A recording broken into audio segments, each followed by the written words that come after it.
O pensamento epistemológico de Karl Meiner e de Jardias de Vasconcelos. A ideologia para Meiner, tão somente certa estrutura do pensamento. Então, como estruturar epistemologicamente a realidade, fenomenologicamente? Deste modo, o modus operandi para entender os objetos fenomenológicos, o desenvolvimento da linguagem cognitiva, o que é a estrutura da consciência.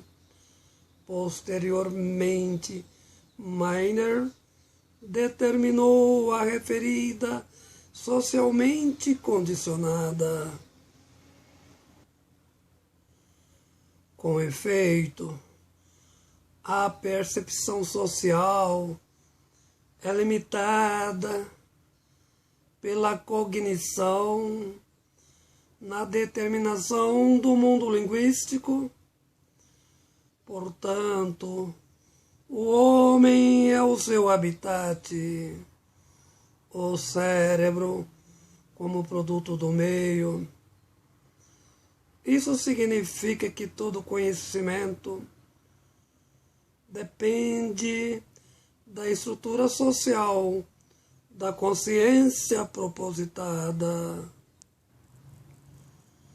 Deste modo, a memória cognitiva é, antes de tudo, consubstancialidade social e política. O saber nas ciências do espírito são ideologias particulares e subjetivadas. Assim sendo, o saber absoluto é obscuridade por ser particular, parcial e subjetivo. A natureza psíquica cognitiva é infinita e inacabada como mecanismo linguístico, produto da razão sapiens. Portanto, as orientações cognitivas são resultadas das visões parciais do mundo. Com efeito, o que é o conhecimento? A perspicácia da lucidez. Diríamos proporcionalidades sintéticas indeterminadas. A compreensão da realidade tratar-se-á da percepção limitada, parcial, subjetiva e fragmentada, de tal modo que o saber, em sua totalidade, não existe, refiro hermeneuticamente. A fenomenologia do espírito e a sua fragmentação, a aproximação, como imaginou Bachelard, proporcionalidade e interpretação, como pensou Nietzsche, parcialidade subjetivada, Karl Meiner. Meiner desenvolveu uma pergunta fundamental: qual é a estrutura de memória para o saber epistemológico hermenêutico? Apesar do fato fenomenológico ser dialético entre a estrutura da consciência e o objeto. Qual é o mecanismo de síntese apropriado à razão sapiens, para fornecer ao sujeito cognitivo o conhecimento. A dificuldade é propositada por duas grandes razões. A primeira delas, a essencialidade do saber, é infinitesimal, do mesmo modo que é produzido o fato fenomenológico, resulta a produção da consciência cultural e ideológica. Portanto, uma ação interminável entre o sujeito racional e o objeto, motivo pelo qual todo saber acabado fenomenologicamente é ideológico, sem fundamentação epistêmica. O que é determinado por absolutismo é, entretanto, o dever do entendimento epistemológico cognitivo.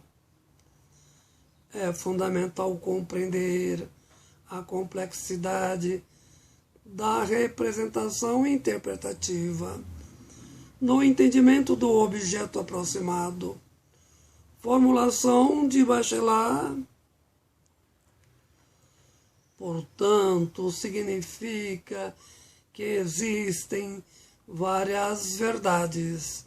Sendo assim, não existem verdades, tão somente interpretações supostamente hermenêuticas. Nietzsche, a ilusão da cognição. Deste modo, todas as verdades são representativas e interpretativas, exatamente ideologias nas ciências do espírito, totais ou parciais. A segunda questão colocada por Miner: existem interesses motivados ideologicamente na relação sujeito e objeto. Para Miner, os conjuntos cofatoriais que formam as memórias fundamentadas na mente.